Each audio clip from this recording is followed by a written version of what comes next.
Hi, I'm Trevor, the CEO of the same foundation. The donation we received from Interbet helped us in procuring vital, life-saving medical equipment and PPE for Tygerberg and Groote hospitals in the Western Cape. This was while the Western Cape was the epicenter of the pandemic. If you would like to get in touch or assist us in these projects, you can get hold of us on our website, which is www.samefoundation.org.za, Facebook and Instagram or LinkedIn. Well, no doubt, one of the races of the day when it comes to quality is this Pinnacle Stakes in race number 4. It's over 1,400 meters. And at the time of recording, I will tell you that number 1 is a scratching. And that is it. But let's go into our package.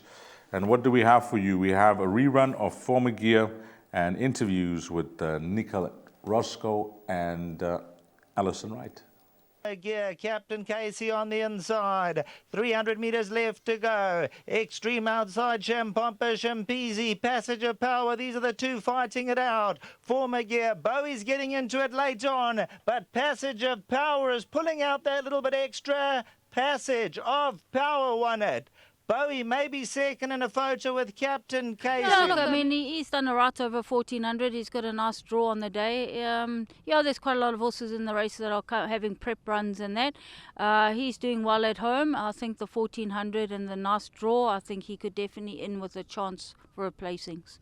Yeah, look, he hasn't run since the Gold Vase. Unfortunately, he was supposed to run in the Gold Cup. He got quite a bad virus, so we had a bit of a setback with him. So he's come back nicely. It's just like a nice prep run for him over the 1,400. Yes, it was a lovely win from him. He's taken his run well. He's doing well at home and expecting a good run from him.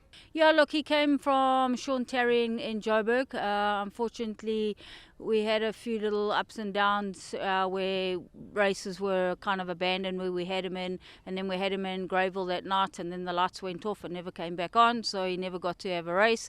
So, yeah, unfortunately, it's just going to be a prep run because he's going to go down to Cape Town in October. Yeah, look, it's also a prep run for him. You know, they kind of hammered him when he ran third in the Derby. So unfortunately there are no races for him here in Natal, so it's just a prep run for him to go, and he's also leaving in the first week of October for Cape Town.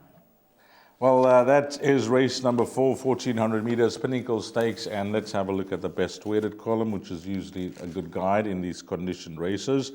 Number 7, Seeking the Stars, is well clear ahead of Waterbury Lane, which is number 9, number 3, Royal Victory, joined with number 13, Cape Town Beauty, and then number 4, Money Heist. Quality field this, Warren. I mean, regardless of horses needing runs and looking for further, really nice to see, you know, the guys except for this race. It certainly is nice, full field, and there's already been a scratching. Winter Games is out, and it brings the first reserve in. But as I say, check all that before you take your final bets. But it is quite an exciting race, but it's difficult to really assess these, because for me, Money Heist is returning from a 15-week rest. He's a very good individual. He can win. Is he going to need the run? That we don't know. So he can certainly win if fit and well. You can make a case for a lot of other horses. Queuing.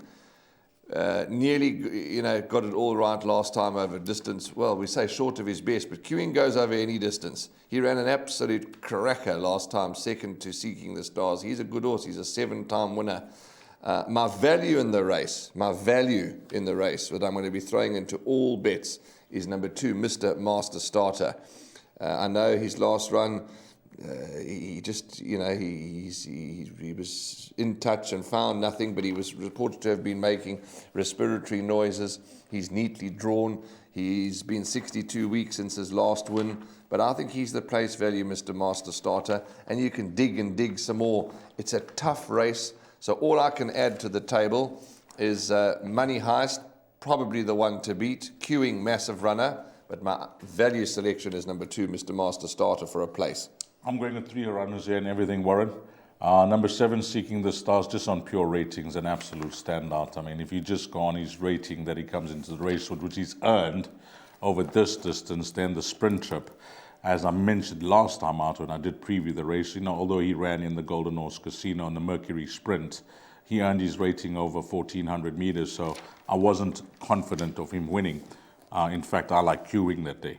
But he won a good race carrying 62 kgs, debuting for Alison Wright. Now, purely on ratings, he's a standout, but on the last start, you can clearly see, 62, 58, 4 kgs, 62, 58, 4 kgs this time round. So they meet on exact weight terms. They both were drawn alongside each other on the wrong side of the course at Hollywoodbets Scottsville. And they both ran on, and there wasn't much to choose between them when you look at the 400 to finish, 23.9 for number 7 and 23.7. But if you watch that replay, you can see that a stride past the post, number 8, queuing, wins. Now, this time round, I would be more confident with Seeking the Stars over 1,400 meters, but I like the look of queuing here, Warren. 6-1 into 5-1 on Hollywoodbets, anti-post. And they're drawn alongside each other again. There'll be more to come from Seeking the Stars. You heard it from Allison that he's taken his last start very well. He's still an end tire, as we know. And number 8, queuing. 7 and 8 in everything. And I picked out the same horse that you did. Because this horse, Money Heist, we must not forget that his last start was his first as a gelding, Warren. And he was over a trip that I thought ridiculous. 1,100 meters for him to run that close to Captain Bobshell. Ridiculous that he managed to do that. Just shows the natural ability. He's always been rated by Garrett. So 1,400 is going to suit him well. So I'm going to summarize in saying the way I'm going to tip them is 8-7-4. But in all bets, buy pot, place accumulator, pick 6, jackpot, alles van die beste, 8-7 and 4. 8-7 and 4, alles van die beste. Lovely, these. 8-7-4, absolutely. Queuing last time, one more jump. It was an outstanding performance. And you were right. This horse, if you pull his profile out, his CV, anything from 1,200 to 2,400, it's absolute star. This is a dream horse to own, Warren. I think when I did the show, I may have done the show with Raheel, I think, when queuing ran last time, and we said for a bit of a place, but the last time, that was over 1,200 with Atendiwe Magudwa. The last time that queuing had won, you look there, it was 1,200 Atendiwe Magudwa. Correct. That's what made me like him that day. Atendiwe was obviously riding for his stable in this race. So he's a good horse. He just goes over any distance, this horse queuing, and he would have probably have needed that because he was coming back from a 14-week rest, so he would have needed that. Big run at queuing, massive chance. But 7-8, 8-7, 4 as well, Money Heist. And just throw number 2 Master Starter into the back end of Quartets because that could be the lurker for the place. That's race 4. We're moving on to race 5. My name is Beston. I live in Cape Town. Also, I do delivery. Interbet helped me to realize my dreams. Now I have my own delivery vehicle and I'm able to do the removal in and around Cape Town.